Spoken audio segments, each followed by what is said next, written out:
Welcome students. आज हम पढ़ेंगे पुष्पीय पादपों में लैंगिक जनन। ध्यान दीजिए, पुष्पीय पादपों में लैंगिक जनन, sexual reproduction in flowering plants. देखिए, इसमें सर्वप्रथम हम पढ़ते हैं पीढ़ी एकांतरण, alternation of generation. Alternation of generation किसे कहते हैं? तो ध्यान दीजिएगा, आवृत बीजी पादपों के जीवन काल में बीजाणुभिद व युग्मकोद्भिद अवस्थाएं एक के बाद एक निरंतर परिवर्तित होती रहती हैं। ध्यान दीजिए, कौन कौन सी अवस्था? पहली होती है बीजाणुभिद अवस्था और दूसरी होती है युग्मकोद्भिद अवस्था। दोनों ही एक दूसरे के बाद निरंतर ही आपस में परिवर्तित करती रहती हैं, जिन्हें ही पीढ़ी एकांतरण या अल्टरनेशन ऑफ जनरेशन कहा जाता है। अब समझ लेते हैं बीजाणुभिद क्या होता है और युग्मकोद्भिद क्या होता है। ध्यान दीजिए, बीजाणुभिद इसमें 2n नंबर ऑफ क्रोमोसोम होते हैं। 2n नंबर ऑफ क्रोमोसोम मतलब द्विगुणित संख्या में क्रोमोसोम। ध्यान दीजिए, क्रोमोसोम किस अवस्था में होते हैं? द्विगुणित अवस्था में होते हैं। और देखिए, युग्मक बनने की प्रक्रिया को छोड़कर पादपों का संपूर्ण जीवन काल इसमें आता है।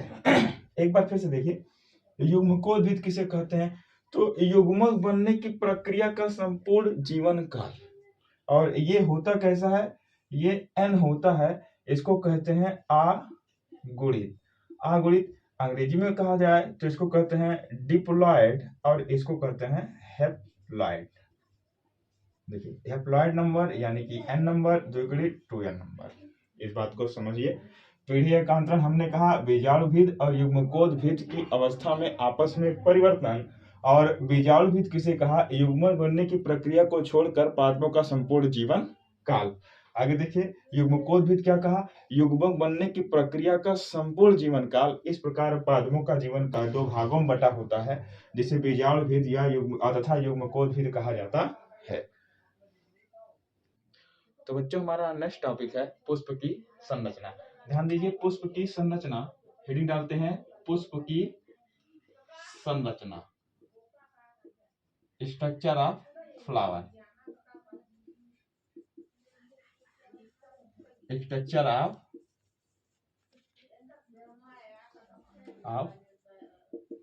फ्लावर। ध्यान दीजिए, स्ट्रक्चर ऑफ फ्लावर। इस एक पुष्प के कितने भाग होते हैं? तो हम सबसे पहले पुष्प का एक चित्र बना लेते हैं और उस हिसाब से जान लेते हैं। ध्यान दीजिए,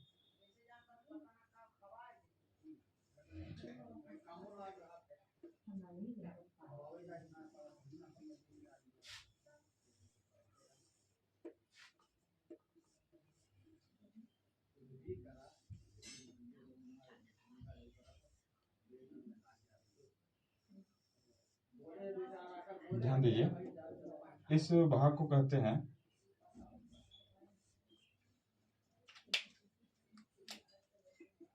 अगर नामकरण कर दिया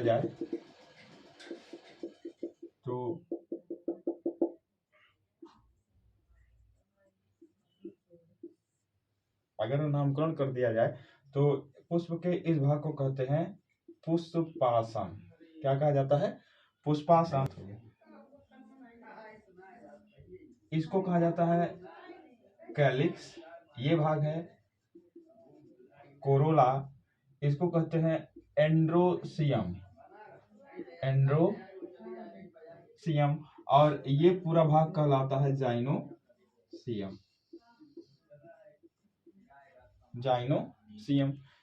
इसको कहा जाता है बाह्य दलपुंज।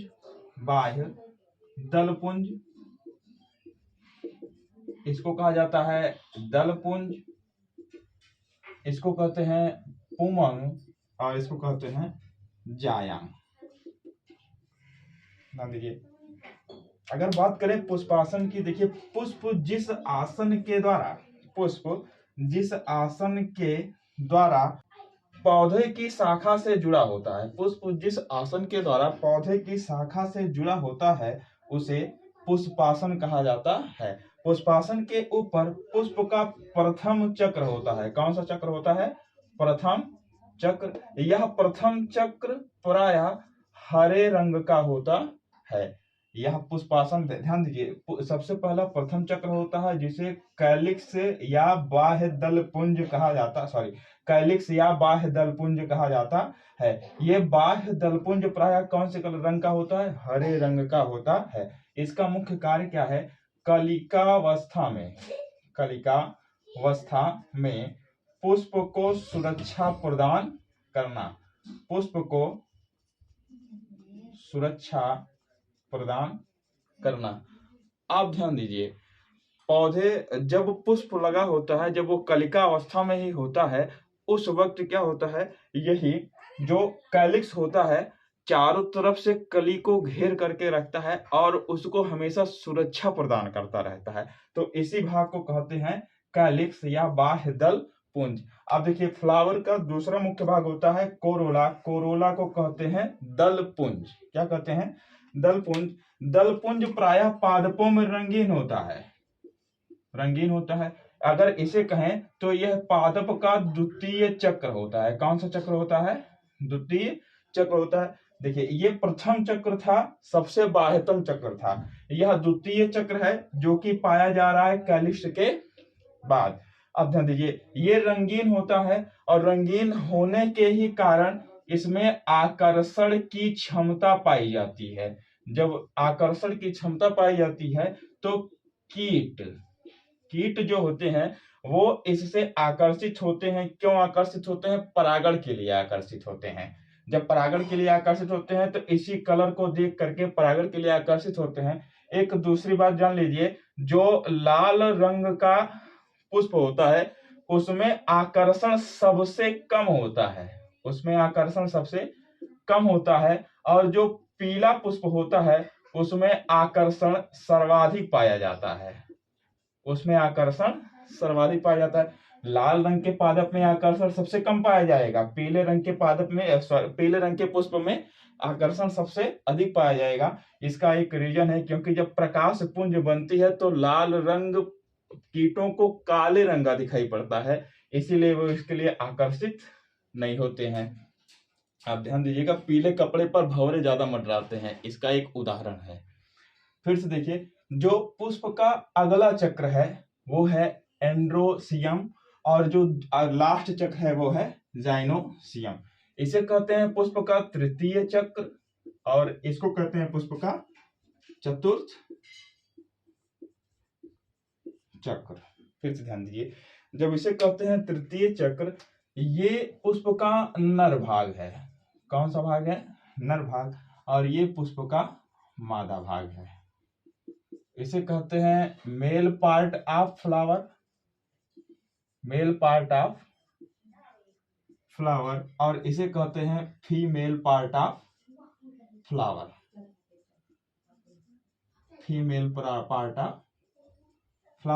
अब ध्यान दीजिए, ये दो बराबर भागों में बटा होता है। दो भागों में कैसे बटा होगा? एक ये ऊपर वाला भाग, ये एक नीचे वाला भाग। ऊपर वाले भाग को कहते हैं पराग कोश। क्या कहते हैं? पराग कोश। अंग्रेजी में कहते हैं पॉलन साइक, और इसको कहते हैं पुंज तंतु, फिलामेंट। कहीं कभी कभी इसको एंथर भी कहा जाता है। अब ध्यान दीजिए, अब जो फीमेल पार्ट होता है पादप का, वो 3 भागों में बटा होता है। ये ऊपर का भाग कहलाता है स्टिग्मा, या इसको हिंदी में कहें तो कहा जाएगा वर्तिकाग्र। ये बीच वाला भाग, जो ये ट्यूब लाइक संरचना है, इसे कहा जाएगा स्टाइल, STYLE स्टाइल। इसको कहा जाएगा वर्तिका। एवं ये बीच की भाग को कहा जाएगा अंडाशय। अंडाशय को कहा जाता है ओवरी। ओवरी के अंदर पाया जाता है ओव्यूल, और ओव्यूल को कहते हैं बीजांड। तो बच्चों, बढ़ते हैं अपने नेक्स्ट टॉपिक की तरफ, और जो हमारा नेक्स्ट टॉपिक है वो है पुष्प का नर भाग तथा पुष्प का मादा भाग। Male part of flower and female part of flower. ध्यान दीजिए, अभी अभी आपको बताया कि मेल पार्ट ऑफ फ्लावर को कहते हैं पुमंग और फीमेल पार्ट को कहते हैं जायांग।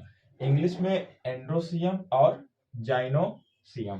ध्यान दीजिए, जो पुष्प का नर भाग होता है वो दो भागों में बटा होता है, जिसमें इस ऊपर वाले भाग को परागकोश कहते हैं तथा नीचे वाले भाग को पुंज तंतु कहा जाता है या तंतु कहा जाता है। परागकोश को एंथर तथा तंतु को फिलामेंट कहते हैं। ध्यान दीजिए, ये दोनों, ऊपर का जो परागकोश होता है इसमें दो पालियां होती हैं। दो पालियों को एंथरलोब्स कहते हैं।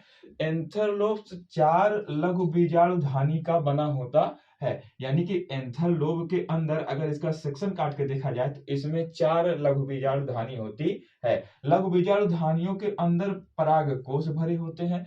परागकोश को माइक्रोस्पोर कहा जाता है और माइक्रोस्पोर बनता है माइक्रोस्पोर मदर सेल के द्वारा। इसको कहा जाता है लघु बीजाणु मातृ कोशिका। लघु बीजाणु मातृ कोशिका। अगर यही बात करें पुष्प के मादा भाग की यानी फीमेल भाग की, तो ये बनता है गुरु बीजाणु मातृ कोशिका के द्वारा। किसके द्वारा बनता है? गुरु बीजाणु मातृ कोशिका के द्वारा। देखिए, गुरु बीजाणु मातृ कोशिका के द्वारा, या इसको कहते हैं megaspore mother cell. Megaspore mother cell.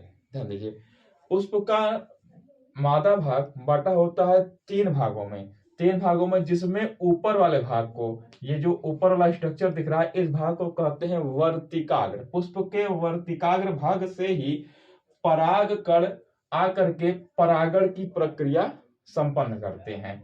या तो ऊपर वाला भाग होता है वर्तिकाग्र। वर्तिकाग्र के नीचे ये जो ट्यूब लाइक स्ट्रक्चर दिख रहा है, नलिका समान संरचना, इसको कहते हैं वर्तिका। और वर्तिका को कहा जाता है स्टाइल। और स्टाइल के नीचे है अंडाशय, जिसे ओवरी कहा जाता है। ध्यान दीजिएगा, एक ओवरी के अंदर सदैव ही ओव्यूल बनता है।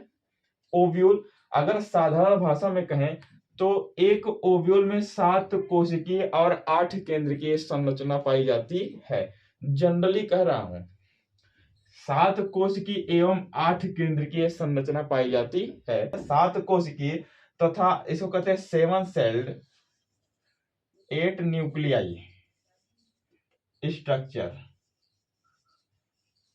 7 सेल्ड 8 न्यूक्लियाई स्ट्रक्चर। इस 7 सेल्ड 8 न्यूक्लियाई स्ट्रक्चर में ये जो ऊपर की तरफ 3 कोशिकाएं होती है, इनको प्रतिभुज कोशिकाएं या एंटीपोडल सेल कहा जाता है। बीच की कोशिकाएं ध्रुवीय केंद्रक या पोलर न्यूक्लियाई कहा जाता है। नीचे की ये जो बीच की कोशिका है, इस कोशिका को अंड कोशिका कहते हैं। इसको इंग्लिश में एग सेल कहते हैं।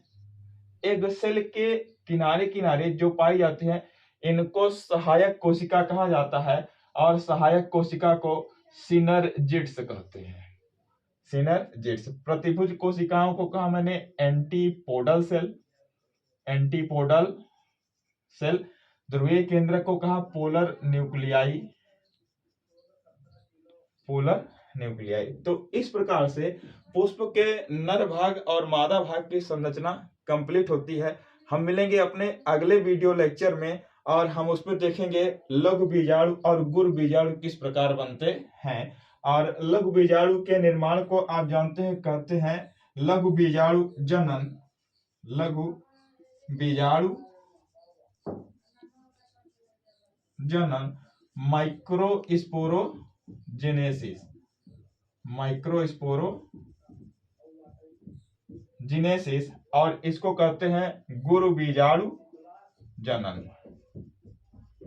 गुरु बीजाणु जनन यानी गुरु बीजाणुओं के बनने की प्रक्रिया कहते हैं गुरु बीजाणु जनन। मेगास्पोरोजेनेसिस। मेगास्पोरोजेनेसिस।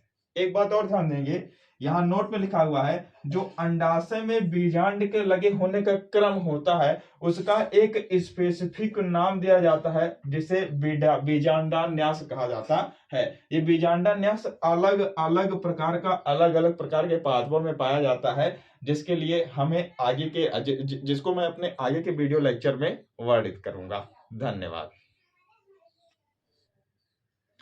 मेरे द्वारा पढ़ाया गया लेक्चर अगर आपको पसंद आता है तो हमारे चैनल को सब्सक्राइब करें और शेयर अवश्य करें। कम से कम उन बच्चों तक पहुंचा दिया जाए जिन बच्चों को इसकी आवश्यकता है। एक बच्चे के द्वारा अगर 3 शेयर भी होता है तो वीडियो आगे की तरफ प्रवाहित होगा। मैं चाहता हूं कि ये नॉलेज आगे की तरफ बढ़ाया जाए ताकि मैं आगे की क्लासेस कंटिन्यू कर सकूं। धन्यवाद।